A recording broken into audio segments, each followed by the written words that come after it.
Hello, everybody, and welcome to the Aggieville Alleycats podcast. Where come rain, shine, or anything in between, we're here to deliver to you the Kansas State sporting news that you so love. I'm Ace Edwards, right alongside Connor Balthazar. And today, yet another really big Wildcat victory, officially sealing it to where last year's Big 12 championship schools have scored a combined 3 points against us. I will allow it. Yeah. K-State ended up beating the brakes off of Baylor down in Waco, 31-3. And this is the second time in a row that we've taken a loss to a Texas school and made it someone else's problem. We very much made the Texas loss Baylor's problem. Yeah, we clearly were playing with I would call it a controlled anger. We were very upset about how the game went last week, and we definitely were playing to make a statement, but we weren't out of control. And I think that was the impressive part, which, granted, this year Kleiman has shown an absolutely unbelievable ability to rally the team after a tough loss. Yeah. Like it's probably been his best coaching trait this year, is his ability to refocus the team after a crushing loss. Yeah, which is, it's a great thing to have as a coach. If you're not just going to go undefeated every year, that's one of the top traits to have. But the biggest part about us winning is that Texas also lost to TCU. So once again, our Big 12 championship destiny is right back into our hands. And arguably, knock on wood, we have the easiest path because it's West Virginia and KU. But, outside of that, the last note that we have before we get into the general game day recap, Felix was held, as he is every game, but for the first time in seemingly 4 games, it was actually called. Yeah, finally. And I mean, for the most part, they were double teaming him, single blocker with a chip, even getting close to triple teaming at times on Felix. They finally called a hold. It was super, super obvious, but they finally called it at long last. I was so happy for him. That's probably been pretty frustrating, but he was still playing pretty well, getting kind of close at times, got a few pressures in. But yeah, Felix still trying to add to the sack count for this year. He's been stuck at 7.5 for a little bit, but we'll see if maybe he can get into double digits before the end of the year, because he, if nothing else, is good at getting chunk performances where he gets 2 or 3 sacks in a game. Yeah. So now we can go into the general game day recap. And the first one that everyone's going to talk about, don't worry, we'll cover the second part of this question later. And that is Will Howard came in, and as he's done pretty much every time he's came in, he played exceptionally well. I believe his stats we'll go into this a little bit more, but he had 196 yards, 3 touchdowns, including one of the best throws that it seems like every single time Will has stepped into the game this year, he's had one of the most ridiculous throws I've seen, not only from him, but from a K-State quarterback. He literally just mailbox throws a touchdown to Senate. Like, Will last year doesn't make that throw. And I know that's it's like the standard go back, but not only is it legitimately true, it's also like, oh, wow, really? Yeah, that was an absolutely fantastic throw. And it took a lot goes into a throw like that, because, I mean, you can't just stand there and make a throw like that. Like, you have to do a lot pre-snap. You have to recognize where you're going with the ball. You have to diagnose the fact that they're running a coverage that allows for you to even attempt something as crazy as what Will tried. And then you also have to look off the safety to give you enough room to even make the throw. And then after that, it becomes pure talent. And he showcased that he has a really good arm and put the ball in quite literally the only spot that he could put, and made maybe the best throw of the year for a K-State quarterback, which, I mean, the only other contenders are other throws from Will. I'm thinking maybe the 4th down throw to Cade against Oklahoma State. 4th down throw to Cade. If you're going to give Adrian one, it's the Cade fade in the Tulane game. Was that Tulane? That was Tulane, yeah. Oh, wow. Because that was the frustrating part of that game was because we were like, he can throw it downfield. Why is he That's not? that's right. That's less than 2 months ago. That's where we were at, or it was about 2 months ago, I guess. That's where we were at. Was we were still like, why is Adrian not going downfield? And now we're here. Would you have believed me if I told you that we just beat Baylor 31-3 I with wouldn't Will Howard playing the entire game? wouldn't have believed you. I would have called you a crazy person. Yeah, and if we had just 2 weeks prior beat Oklahoma State, top 10 Oklahoma State 38 or 48-0 with Will Howard. Pretty incredible stuff he's been doing this year. Yeah. You got next. Yeah. Ben Sinnott game, bottom text. Yeah, he was just fantastic. I'll let you say a little bit, Ace. I mean, I spoke for a while about Will, so there's not much to say. Ben Sinnott just had one of the most ridiculous games that a K-State tight end has ever had. Certainly one of the most dominant, because yeah, not only did he catch the mailbox throw from Will Howard, he also just straight up mossed a guy. And yeah, there are many talents that I thought Ben Sinnott could have. Like I thought, he's a pretty solid tight end. He's a pretty solid contested catch guy when it's a bodying situation. I did not think that Ben Sinnott had the capacity to just straight up embarrass someone, like much less a defensive back. But lo and behold, he just yeah, decides, "You are my son. Sit down." yeah. He is 6'4", 250, but I swear sometimes when he makes an incredible athletic contested catch like that, he really does look like a wide receiver when stuff like that happens. But he's still strong enough and big enough to block and do it really effectively. So this is the weapon that I think we've been waiting for because the coaching staff has over the past like couple years, since Ben Sinnott's been here, they've talked a lot about how they think he can really be an NFL guy at some point. And last year he didn't really produce all that much. He had 2 catches for 15 yards and then 3 rushes for 12 yards last year, and like a touchdown that we literally gifted to him like on a Yeah. platter. This year he is having an absolutely fantastic season. And he's only been getting more involved, it feels like. I mean, the OU game, obviously he was great, but the last 2 games, he has really been involved. He had 7 catches, which is by far the best in his career. I don't want to get too much into his stats, I guess, but he was phenomenal. He he did more than I ever expected to see from him this year. Yeah.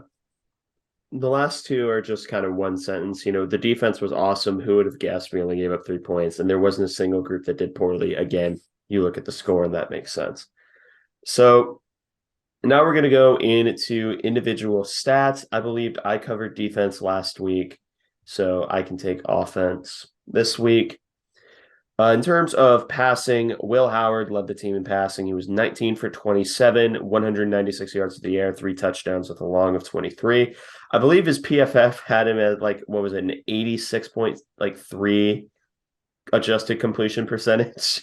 Something Um, ridiculous. it was about that. Yes. He had a really, really good. It was 86.4. So I 86.4. okay, so basically yes. Yeah. But he was absolutely fantastic in that regard. And the reason his adjusted completion percentage is so high is not even because it drops. It's just because a lot of his incompletions were throwaways.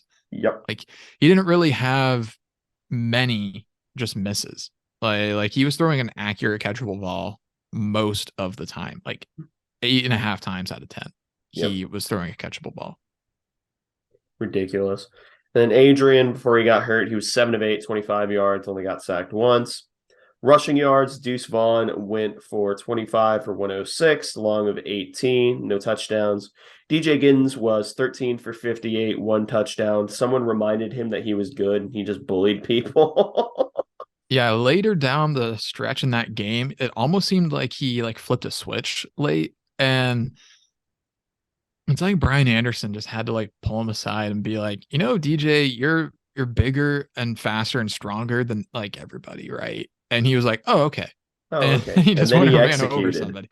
Yeah. Like, and then, yeah, he went out and did exactly what a guy of his stature should be doing, which is just making people look silly. Yeah. Then Philip Brooks had one rush for 16 yards. Will had 2 for 6, and Adrian had 3 for a net of -2, including the quarterback sneak that unfortunately knocked him out of the game. In terms of receiving, Ben Sinnott led the team in receiving with 7 receptions, 89 yards, 2 touchdowns. Deuce had the most receptions. He was 8 for 50 on with 1 touchdown. Cade Warner, 4 for 26. Malik, 3 for 18. Phil, 2 for 17. DJ, 1 for 11. And then RJ, good job, RJ Garcia, 1 for 10. It was actually really impressive run after catch as well. But that's Yeah, the offense. he showcased some really great speed on that. I was happy to see RJ get a little bit of involvement. And while he didn't show up on the box score, Jaden Jackson did get a non-insignificant amount of snaps because he was in like the first quarter, as I recall. So he's somebody that maybe down the stretch we might see a little bit more. Um, I'd imagine they were planning to use him a little bit more against Baylor, but then Ben Sinnott was doing Ben Sinnott things, and it just became unnecessary at that point. Yeah. But I don't know. Shout out to Ben Sinnott, first 2 receiving touchdowns of his career.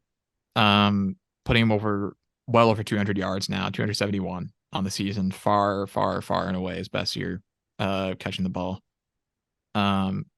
Deuce Vaughn having another great receiving season. I mean, the receivers didn't have like statistically like fantastic days, but they were fine. Granted, Cade and Malik were probably playing a little bit hurt based off of last week. But Cade, particularly his 17-yard catch, his long catch, that was a really fantastic play Yeah. by Cade. He caught the ball for initially like a 4 or 5 yard gain and like just stiff armed a guy into the ground and ended up getting like 17 out of it, which Yeah. that's very quietly been a core part of Cade Warner's receiving Existence. game. Yeah, he simply refuses to go down and gets more yards and grinds out more yards than most people would Yeah. in his situations because he just tries harder and and credit to him for that. Last thing I want to mention about offensive stats, actually second to last, Deuce Vaughn, he's the third player now in KC history to rush for 1,000 yards in 2 seasons, joining Daniel Thomas and Darren Sproles. So good company for Deuce Vaughn. And then last I want to mention, I want to brag about Will Howard more. Because he has just been incredible. He's been the story of the year for the team. Through 3 games this year, he has thrown for 9 touchdowns and 1 interception. For reference, in 2020 and 2021, he played in 14 games combined and had 9 touchdowns and 11 interceptions. So it's taken him just 3 games to equal his previous 14 combined for touchdowns while throwing an interception, taking that number down from 11 to 1. And one was a garbage time interception. So it's safe to say the man has improved and he's here and he is not relinquishing the reins, I think, at this point. Like, which We'll that's a talk about broader that later. that's a broader discussion to have. So I don't want to spoil that too much. But yeah, I noticed that last night when I was going through his season stats. But now we can get to the defensive stats. Not as exciting, honestly, on the defensive side. Like not a lot of havoc this week. I mean, with a few exceptions, but a lot of the importance on the defensive side of the ball doesn't show up on the stat sheet this week. That's not to say the defense wasn't great because they were. Yeah.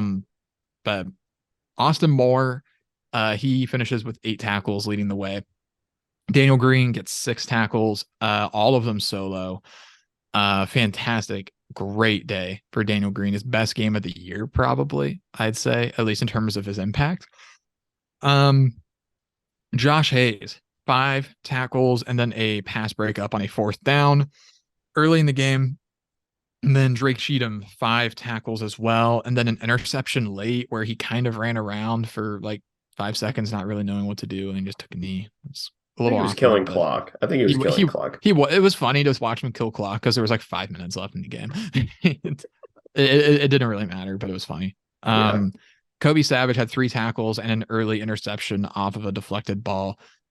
He did leave the game fairly late with an injury. Kleiman was alluding to it not looking great, which I'm not going to speculate too much on that because I truly just didn't see what happened other than it looked like a lower body thing. So Yeah. we'll probably hear more on that on Tuesday and Kleiman's media availability, but hopefully he is okay. TJ Smith had 3 tackles in relief for Kobe Savage. Julius Burns had 3 tackles as well, as did Echo Boydo.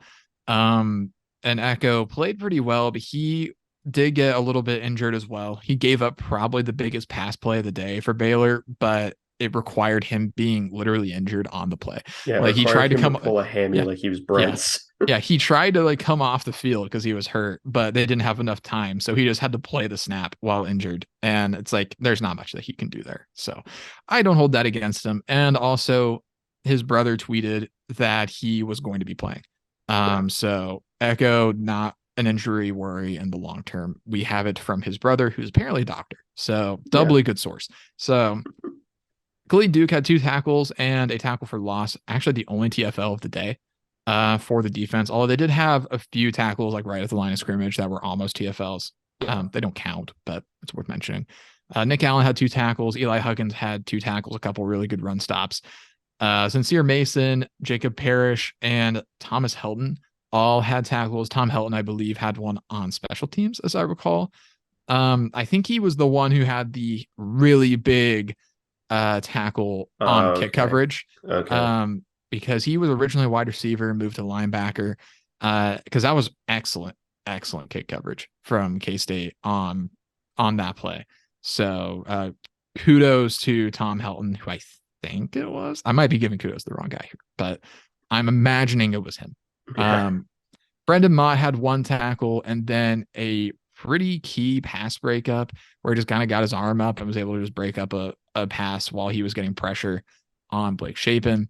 Felix Anudike Uzama had 1 tackle, and then Nate Matlick had a tackle as well. So that is really all the defensive stats. I'll go and look at Ty Zentner as well. He had 2 punts for 71 yards, both inside the 20, a long of 48. So good on you, Ty Zentner. Way to go, buddy. He also made a field goal. Good job. He had a field goal. Then he had 6 kickoffs. 5 of them were touchbacks, and the one that was not a touchback, the guy got tackled literally like the 10-yard line. And then he went 4-4 on PAT. And then yeah, and everything else was a touchback. So good job, Ty. Good job, Legatron. But I don't know, any like overarching thoughts about the defensive from like at least a tangentially related to the statistics standpoint? Not that we're probably not going to touch on in game day grades.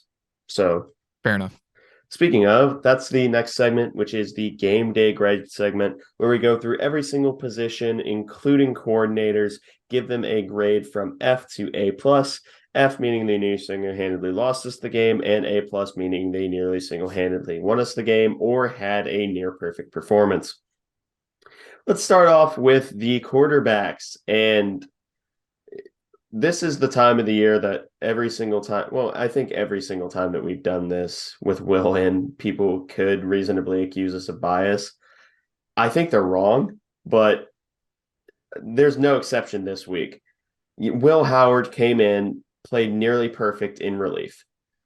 Like, you could argue, oh, he should have been picked off once. Well, the thing is that whenever people see a nap defender, which is they don't know where the ball is, their back is to the quarterback, that's almost always a smart throw.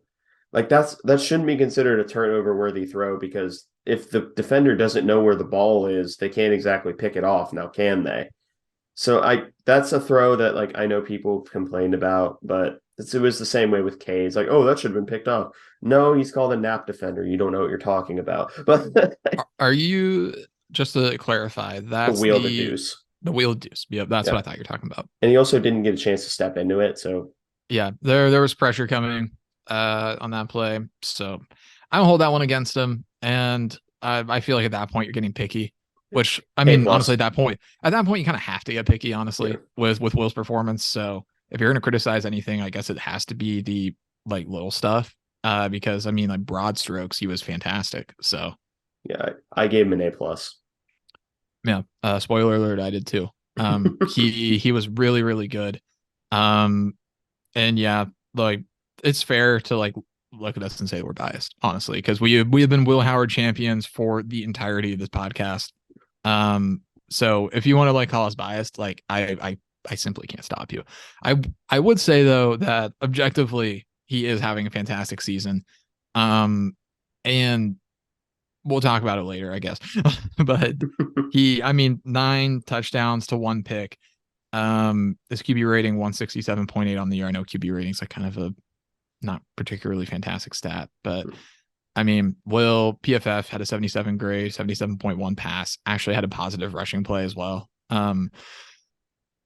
Basically when we give him a straight line to run in, he's actually like pretty serviceable in Yeah. running the Just ball, but the second he has to move like laterally at all, like it's over. yeah. But I mean, regardless, it says a lot that his PFF grade this year for passing specifically, like 2020 was at 56.1, 2021 48.1, this year 79.4. Like that's not an accident. Like that's because it's a combination of Will Howard finally figuring it out and him having a system that really works with him and adapts to his needs. But A plus for Will Howard. We could talk about him all day long. I mean, he made plenty of great throws. When he needed to throw it away, he identified that and did it ASAP, and he did not panic. I think was a big thing. And when he wasn't throwing it away, we had the check down available because we adjusted that with the corner blitz. We said if you're going to blitz a corner and free up the flat, we're just going to let Deuce go and put Devin Lemire on an island. I'm not going to make fun of Devin Lemire for that because it That's a truly could have shame. happened to anybody. Yeah, that Like really could have happened to anybody. Like I don't that think there's a defender in the Big 12 conference that makes that tackle there. So probably not. yeah, I sorry, Devin. Like, like truly could have happened to anybody. That's probably not consolation for you, but like, I mean, he commanded the offense with an unbelievable amount of maturity, and he was like a composer out there with like the way he made everything just work. Like adjusted completion percentage, yeah, like that's technically not what it actually was, but when it takes away the throwaways, I mean it makes a lot of sense. And I don't think he had a turnover worthy throw. I know PFF disagrees. I think they're stupid sometimes, but it is Yeah. what it is. So A plus for my man Wheel Howard, Big Willie Howitzer. Bill He the Butcher. Yeah, I am looking forward to the inevitable tough discussion we have to have about the quarterback position. So Yeah. I am But I'm looking forward to it. It's gonna be fun. yeah, it will. But next is the running back room. Again, there's not much to say. Deuce was Deuce. He put Devin Lemire on skates. Shame. Sorry, Devin Lemire. That really could have happened to anybody.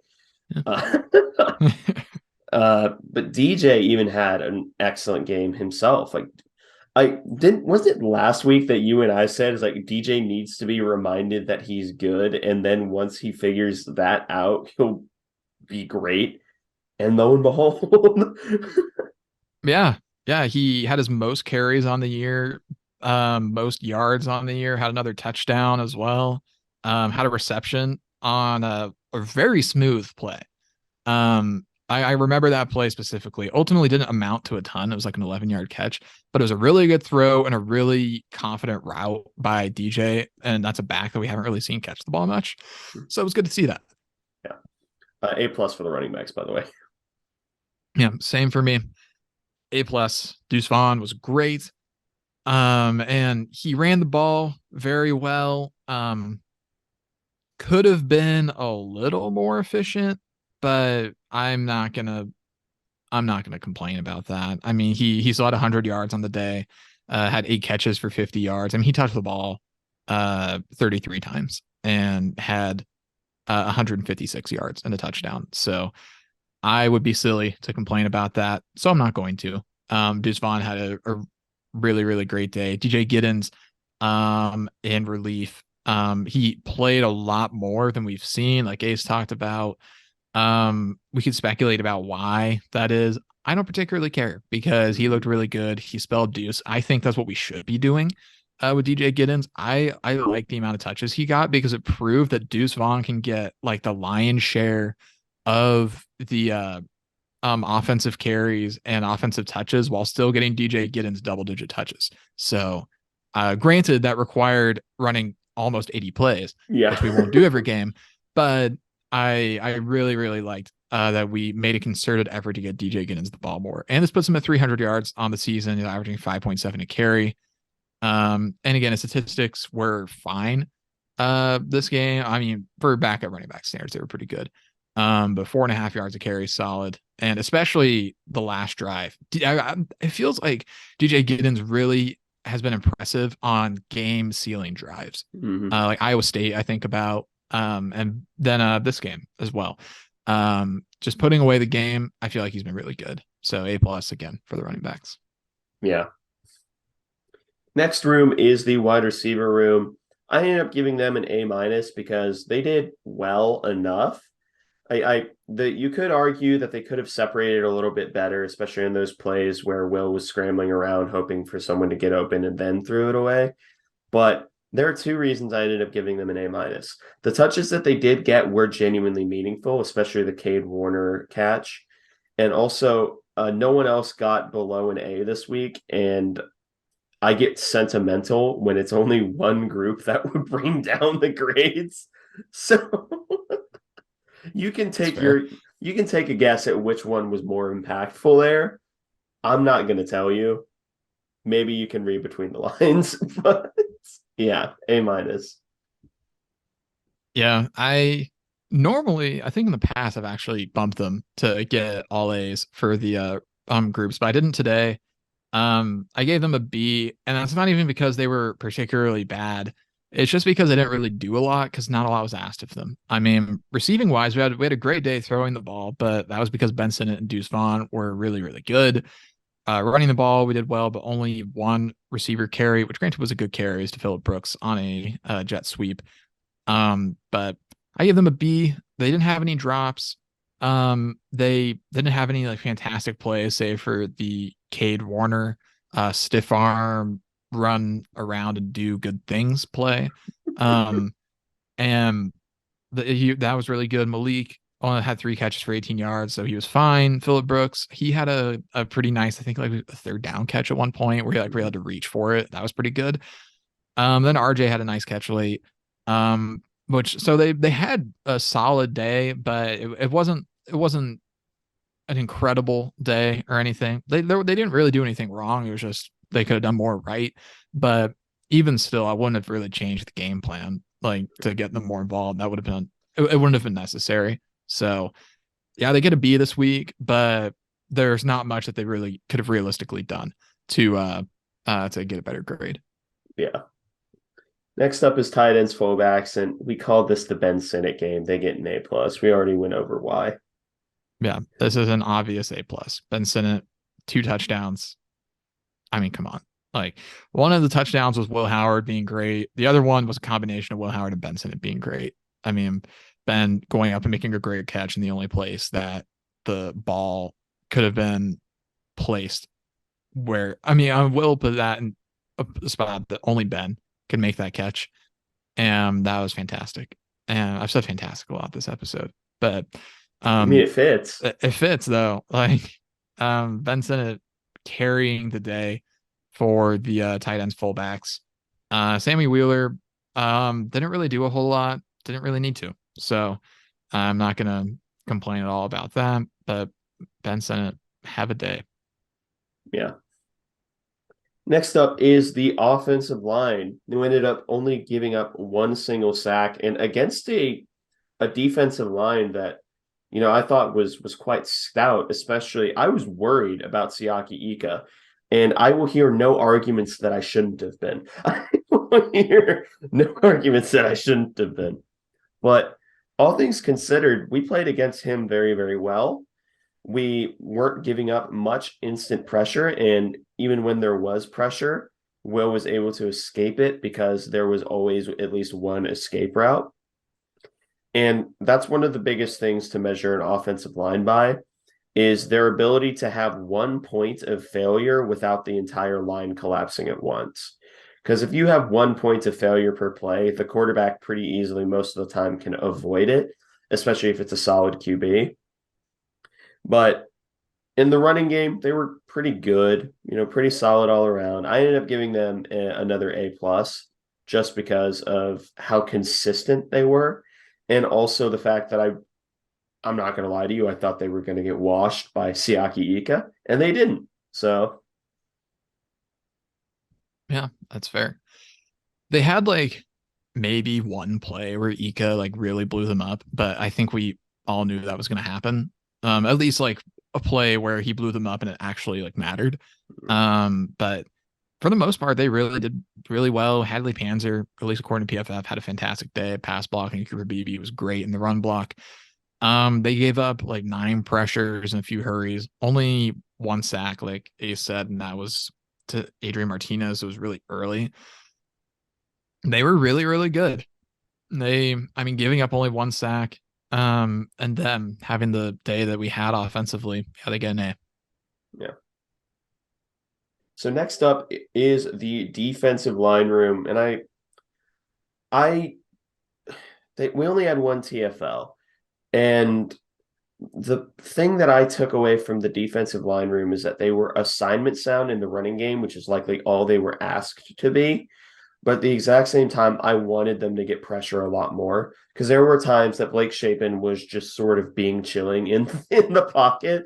He was just sitting there like, all right, he has all day to throw. Can we get a little bit of pressure? And I know a lot of it was sending 3, dropping 8, making sure that there were no easy throws for Blake Shapen to make. I still ended up giving them an A minus because they were that good in the running game and playing assignment sound, which again, against this offense, yeah, you have to be. They were probably training all weeks, like, all right, this is how you play the outside zone running game. Coach, this will probably damage our pass rush a little bit. I do not care. So I A minus. Yeah, I gave him an A minus too. And yeah, again, they didn't have a lot of havoc plays this week, but still, yeah, like you said, they played really Simon Sound for the most part in the rushing game. They gave up a few like chunk plays, but most of them were pretty early, and a lot of that can be placed on the shoulders of the offense, just getting ahead early and forcing Baylor to do something that they aren't, which is be good at playing from behind. Yeah. And the defensive line really did well for the most part. Yeah, I would have liked to see a sack. They had a couple opportunities to get home, but they weren't quite able to do it. Brendan Mott had a really nice day with that pass deflection. Khalid Duke had the one tackle for loss on the day, and that was a really, really athletic play. So yeah, they have an A minus for me. No reason to hang their head on that. Just the only thing they can change there is just like more splash plays in production, which again is not really what they were asked to do.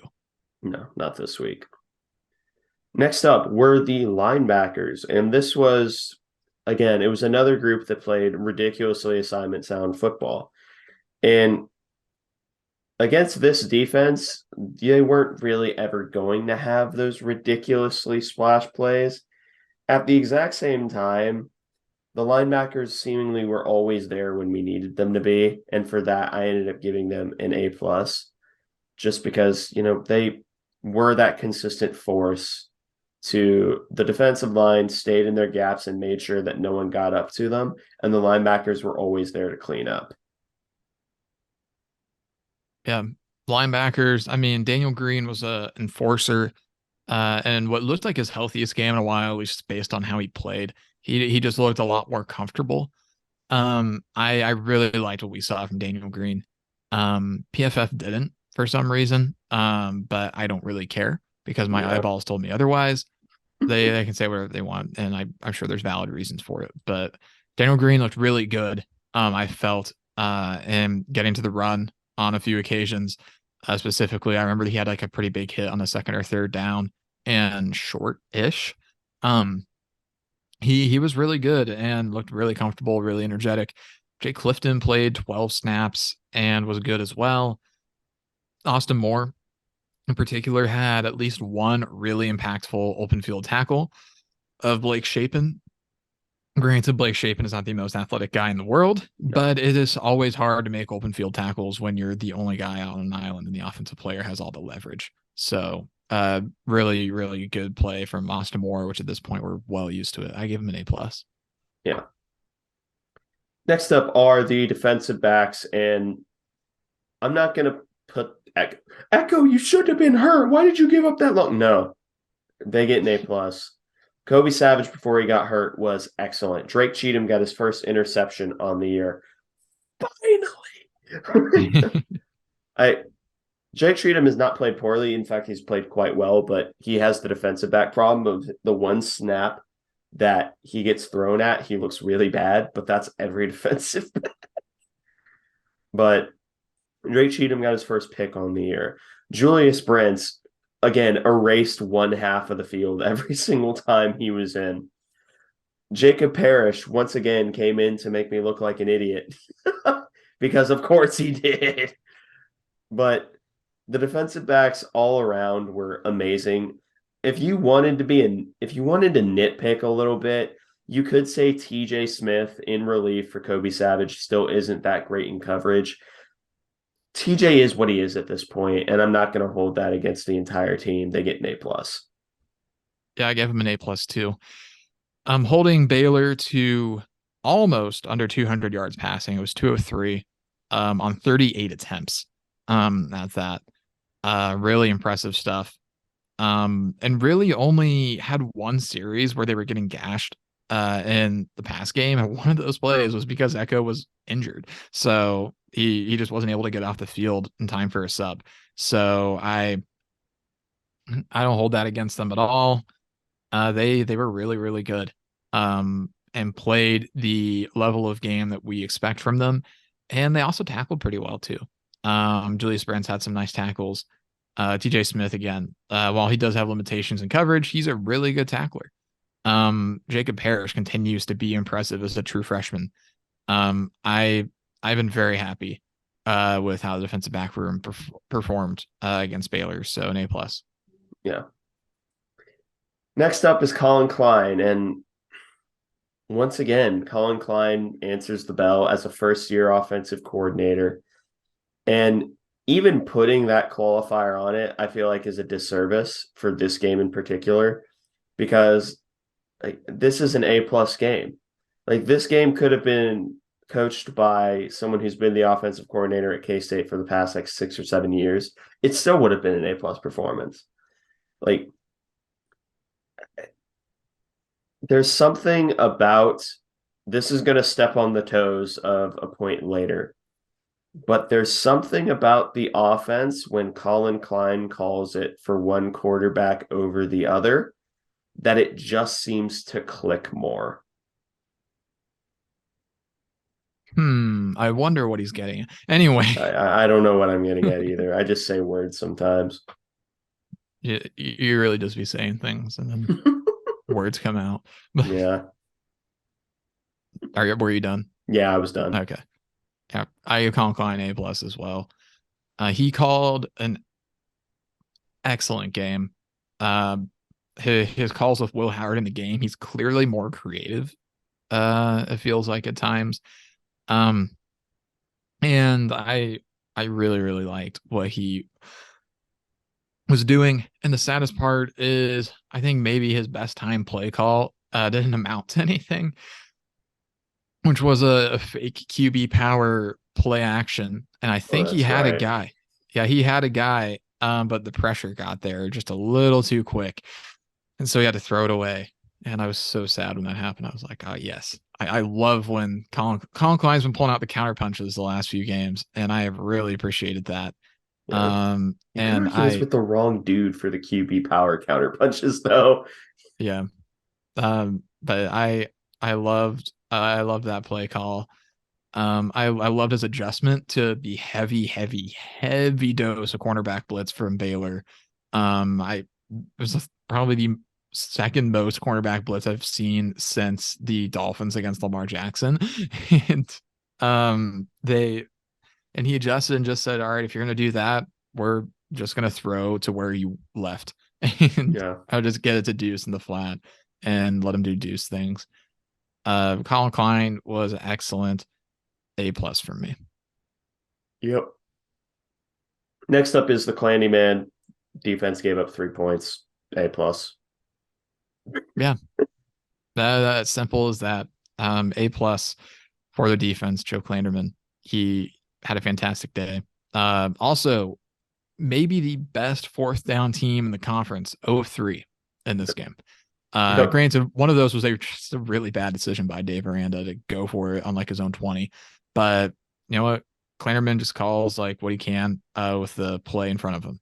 So, and then also Baylor 4 of 12 on third down this game. So really good. Side note, K-State in this game, 8 of 13 on third down offensively, 1 of 2 on fourth down. The one that we didn't get was like on the first drive, and it was Adrian Martinez getting sacked.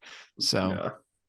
A lot better on the late down efficiency. I mean, just eviscerating Baylor in that late down efficiency. So really, really nice stuff there. And also 30 first downs compared to 17 for Baylor. Really good, really good stuff there. And of course, time of possession, 37 minutes, 37 seconds for K-State, 22 minutes, 23 seconds for Baylor. You're not going to win many games with that possession split. No. No, you're not. So next up, that's game day grades. Next up is answering the pregame questions. We always do these pretty quickly. Who seizes the early momentum? Arguably on the fourth down, you could have said Baylor. They didn't do anything with it though. They didn't do anything with it, and then we took the early momentum. So yeah. Yeah, that was a tough way to go. 13 plays, 6.5 minutes, and turnover on downs. And Baylor throws the pick, and then we go 12 plays, 97 yards in 5 minutes, and get the touchdown. And that was pretty backbreaking for Baylor. Yeah. Does Klein? Oh wait, never mind. I forgot you do it as well. Stepping on my toes here, man. Not the toesies. We aren't even talking about JT Dane. Oh jeez. You're gonna be doing this all week. Yup. He might not even play. I don't care. Does Colin JT Klein stands for just toes. I'm sorry. It's okay. Does Colin Klein deal well with a complex defense? Yes. Yes, he does. that was pretty obvious. I feel like we can move on. Yeah. Can the interior O-line handle Ika well? Yes. Better than I anticipated. Ika still got his on occasion, but I expected that. So I'd say overall a win for the interior line. Yep. Does the offensive line cut down on the pre-snap penalties? I think they did entirely, didn't they? I believe so. We had 4 penalties for 23 yards. I don't remember there being a false. I think we might have had 1 false start, but I think we did. I think it might have been Duffy, maybe. That would make sense. I can't recall, but it was a at the very least we didn't really notice. So yeah, there's that. Yep. How does K-State defense play against the outside zone / boot scheme? It was actually very interesting because we had our entire defensive line go to the outside zone side, and then we just picked one player per play, and their entire responsibility was murder Blake Shapen. So they went away from the boot scheme real quick. Honestly, that's what we did last year, and with Daniel Green. Yeah, the difference was that instead of like picking a random player last year, we just said Daniel Green, sick him. Like, yeah. And it worked really well because Daniel Green ended up having like 12 tackles or something in that game. But yeah, can K-State get penetration against probably the best offensive line that we've seen this year? Not really. Yeah, they didn't particularly, but it didn't really matter because I think that we expected that to happen. And We just played assignment sound football and just didn't worry about getting penetration. We just said let's just prevent them from getting much. Yeah. Can the defensive backs contain an athletic, albeit inconsistent, receiving unit? Yes. Other than when Echo literally was injured mid game, yeah, Yeah. we could. Yeah. Does Deuce Vaughn break through Baylor for 100 plus yards for the third time? He did. Yep. He Yes, had he did. 150 total. So I believe that's his that third time getting 150 as well. this year. No, not this year. I think no, because I think in 2020 he only had like 120 against Baylor. Are you talking total yards? Yeah. Well, I can check. He had, yeah, about 120. He had 121. You're very close. But yeah, Deuce got 100 plus, which sort of leads us into the MVP segment where we take the offensive and defensive MVPs. Who would have guessed? On offense, it's got to be Will, doesn't it? It has to be. I'm so Maybe torn. Sinnott. I feel like, oh man, Man, I'm gonna go. It could be Sinnott. It could be Will, and it could be Deuce. There are three great choices. We've said a lot of Deuce Vaughn and a lot of Will this year. I'm gonna say Vincent. I can't argue with that pick. I'm gonna go with Will, but I can't argue with that pick. none of those are bad options at all. Normally, we've had that issue on the defensive side of the ball this year, so it's nice that we finally have some controversy on the offensive side. But yeah, I can't go wrong with any of those guys. I'm just going with Ben because I mean he had the game of his life, had 2 touchdowns, but Will having 3 touchdowns, coming in relief again, and having the game that he did, really, really great stuff from Will Howard. Can't go wrong with that. Yep. Next up is defensive MVPs. You can go first for this one. This is kind of a tough one, but I'm gonna go with Daniel Green and probably the best game he's played since Tulane, maybe.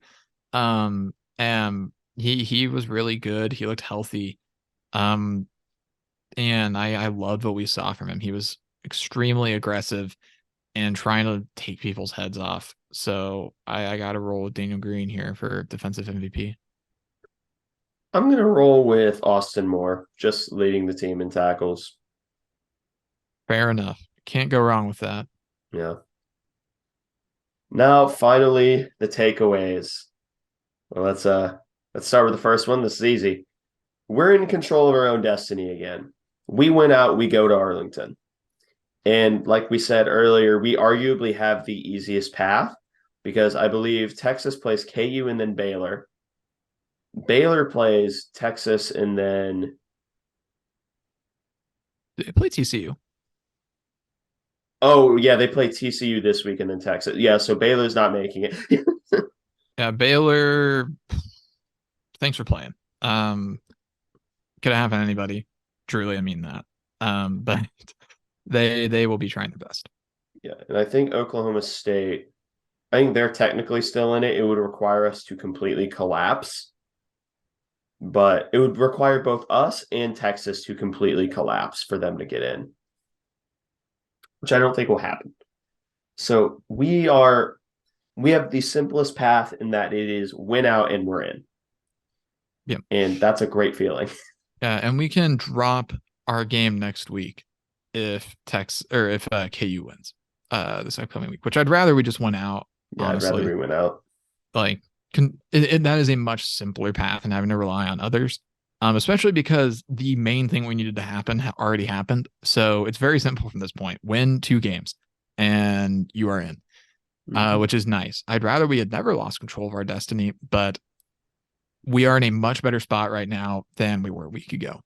So we need to beat West Virginia, who is coming off of a gutsy win over OU. And then the following week, need to take care of business in the Sunflower Showdown. By the way, that OU West Virginia game sucked.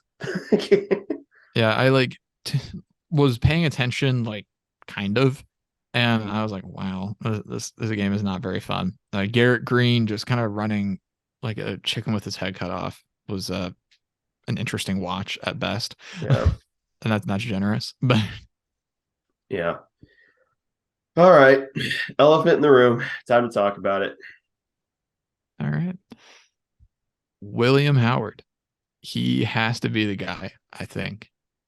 I mean, we on this podcast have been not necessarily like singing the praises of Adrian, but we've kind of been of the general opinion that he gives us the best shot to win. And while we've been very happy with Will's performance, we've been hesitant to say Will should be the guy. Will has now kind of come in relief or started in relief 3 games this year. And all 3 times that that's happened, the offense has been much smoother for a majority of the game. I mean, because we have what the 10-point loss to what is a likely college football playoff team at this point in time. Yeah. Um, Until we beat them in the Big 12 championship. until we beat them in the Big 12 title. A bludgeoning of Oklahoma State, even if they're battered, 48-0 is still 48-0. ridiculous.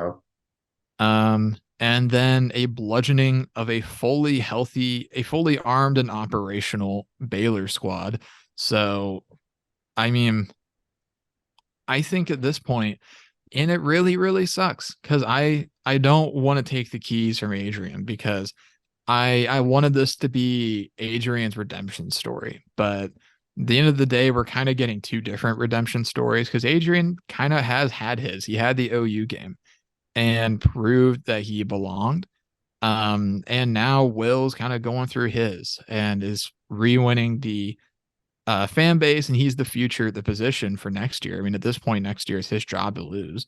And I mean, Will, like again, it sucks because you don't want to take the job from Adrian, but on the other hand, he when Will Howard has been the quarterback, undeniably the offense has just clicked at a different level. And you that there's a point that you reach where you can't deny that anymore. And I'm sure the coaching staff is going to try and be very coy about it throughout the week, which they should, and say, oh, well, it's a game time decision, probably. And maybe that's true, but I feel like Will just has to be the obvious pick here. I mean, he looked so good, so cool, calm, and collected against Baylor. He looked unbelievable against Oklahoma State, and he stepped in against TCU and looked so great. I mean, Will has to be the guy because if he hasn't earned it at this point, what does he have to do? Yeah,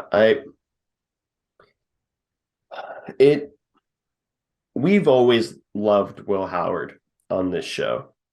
We always have. We've probably been his biggest supporters that aren't actually on the coaching staff or involved with the football team in general.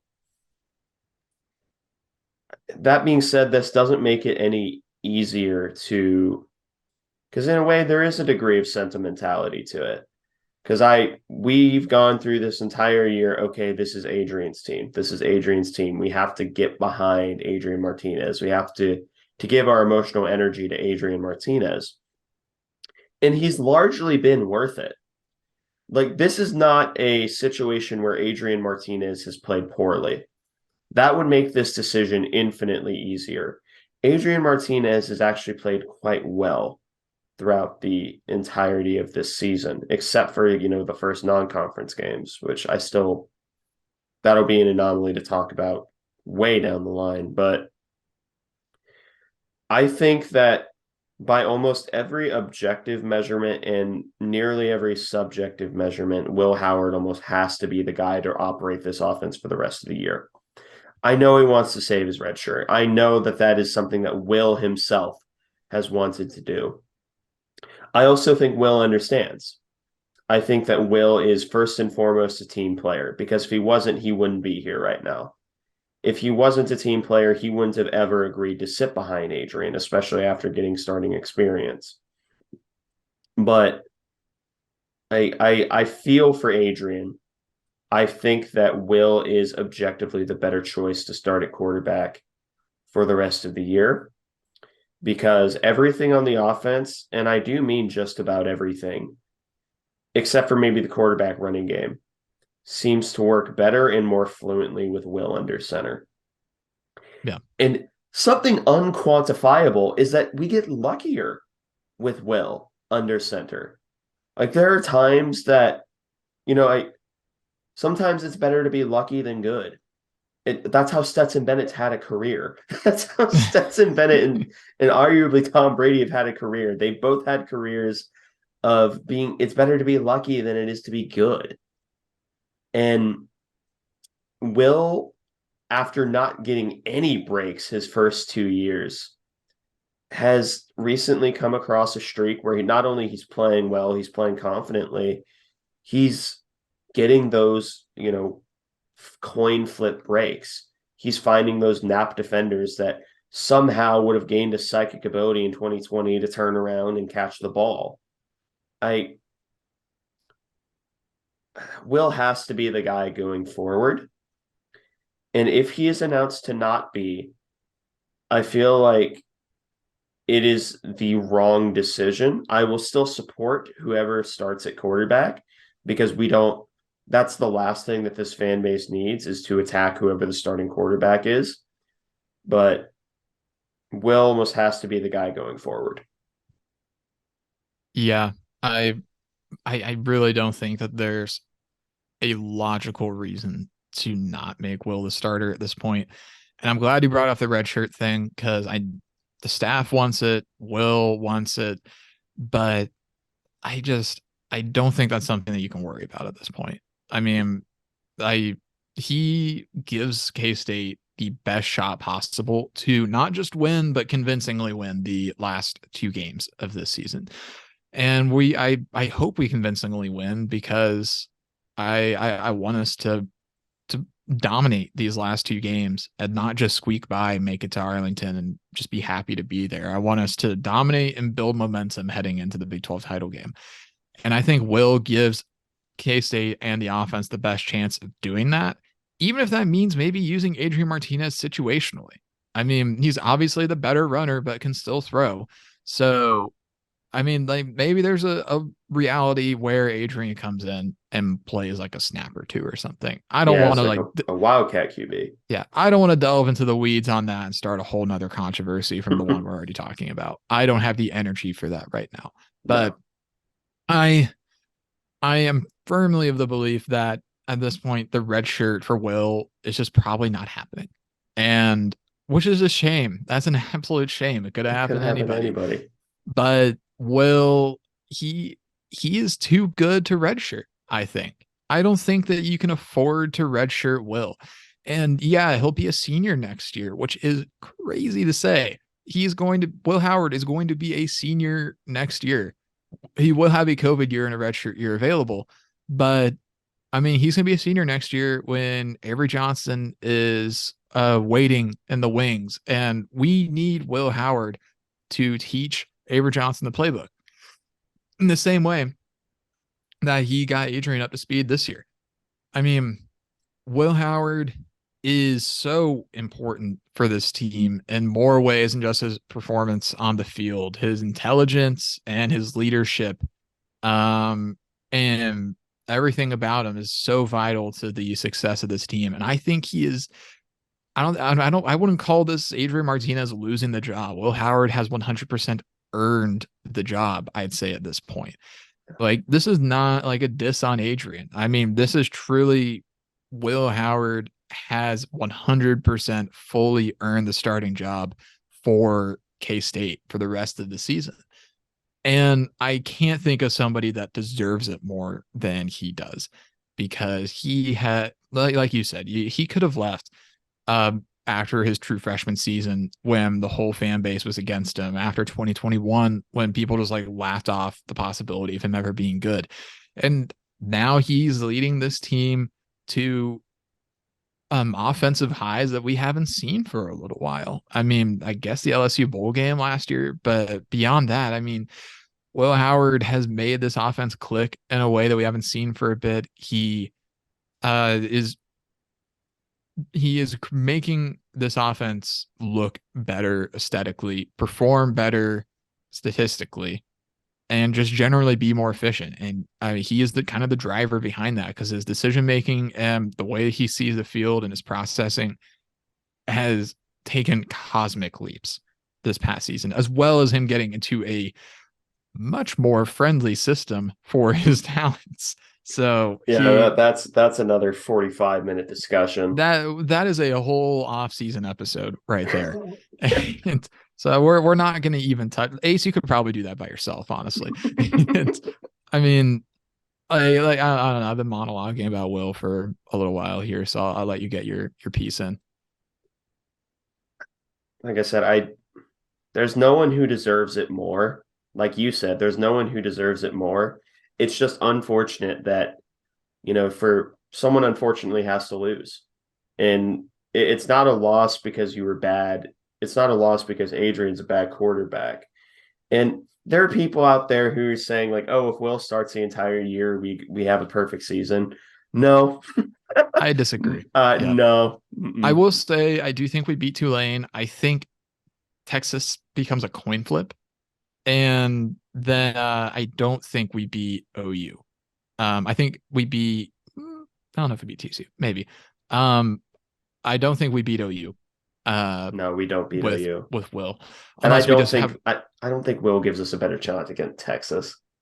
I maybe I don't know. I'd be interested. Uh, like if you could rewind time and start Will instead, I'd be interested to see how it goes. But I yeah, Will's earned the job at this point, and I won't be upset if Adrian's the guy, but I'm going to be monumentally disappointed. I think probably the best way to put it, because I get the staff has a feeling of loyalty to Adrian and they want him to have his storybook ending, but I just don't know if that's possible at this point with how Will's been playing. And Adrian can still have a fantastic ending to his career. Just it might not be in the way that he maybe envisioned. Yeah. But luckily, everything behind the scenes seems to indicate that there's like not ill will or anything No. like that. That pun was not intended, I I swear. know, I know. The puns are my thing. Yeah, but I don't know. A wise man once said it is possible to commit no errors and still lose. So I think that's the boat that Adrian is in, because Will has just overtaken him as a player, which makes me very happy to say. As a Will fan, I never expected to say it. I do feel bad because I was really hoping Adrian would have like a fantastic like Heisman season or whatever. A But Cinderella year. yeah, that's what I wanted. But you know what? I'm gonna take Will Howard coming out of absolutely nowhere from the top row and just like absolutely suplexing like every team that he faces. But Yeah. I don't know. There we could probably even touch on even more about Will Howard, but I think the best way to encapsulate what we're saying right now is that Will Howard, in the opinion of the Aggieville Alleycats, should start for the rest of the year. Yeah. And the last thing that I'll say about it is for Adrian, sometimes your ride into the sunset doesn't have a beautiful end credits. Sometimes it's just a fade to black. It is what it It is. is what it is. But next up is if we play a game like we did against Baylor, we just smoke everyone. And if that sounds familiar, that's exactly what we said against Oklahoma State. Yeah. Yeah. Yeah, that's pretty much it. Like, I mean, 2 games to go, and if Will Howard and the defense, if they decide to come out and play in the same way, I say decide if they do perform the same way, like It's a decision by yeah, us, it's an but the active. game time decision is actually if Will They have to decides to be actively commit goaded or to it, not. but yeah, if they do play to that same level, I mean, West Virginia and KU should be good games for this K State team, but still have to show up, still have to perform at a high level, and West Virginia is a very dangerous team because they're a team that is backed into a corner right now. The head coach is backed into a corner. By extension, an entire staff that's backed into a corner. Probably a lot of players that Neil Brown recruited that are relying on him getting bowl eligible and keeping his job. So we'll see how that goes. And then KU, they're at the point as a program where every single game you're getting KU's best shot because they haven't felt success like this in so long that they want to just destroy everyone. So Yeah. The last little point. Well, actually, no, that's it. Do you have any you have anything else to put a bow on this game? We talked a lot about the future in this episode, but um, the Wildcats played an outstanding game against Baylor. I was really, really happy with how we performed overall. Held Baylor really well. Pretty much every unit on the team, including special teams, did really good things. And then I loved how we performed on third down and fourth down. And got to hope for more of the same next week in another big road game. Yep. Speaking of, next week is up against the West Virginia Mountaineers in Morgantown, which is it's a nerve-wracking game for several reasons, but none the least of which is, like you said, it is a team that is backed into a corner and has absolutely no margin for error if they want to go to a bowl game. Mm-hmm. Also, is at a weird time. It's a 1 p.m. It's on also a ESPN 1 p.m. Plus. game. Yeah. Yeah. And then we'll get the day of release, we'll get the KU kick time. Or at the very least, we'll learn if we're getting the kick time. So Yeah. Yeah, that pretty much wraps up this episode of the Aggieville Alleycats podcast. Thank you all so much for listening. If you want to follow or contact the show, you can follow us on Twitter at Aggieville Alleycats. That's capital A, and capital C in cats. If you want to email us, we are aggievillealleycats@gmail.com. If you want to follow us on a more personal note, I am at AC Edwards00. I am at Connor Bouncesaur, capital C, capital B. And if you want to support the show financially, please be sure to check out the official Aggieville Alleycats merch store, where you can find such designs as the staff-approved Doomtang Clan, Play Sandstorm Cowards, and Neon Alleycats.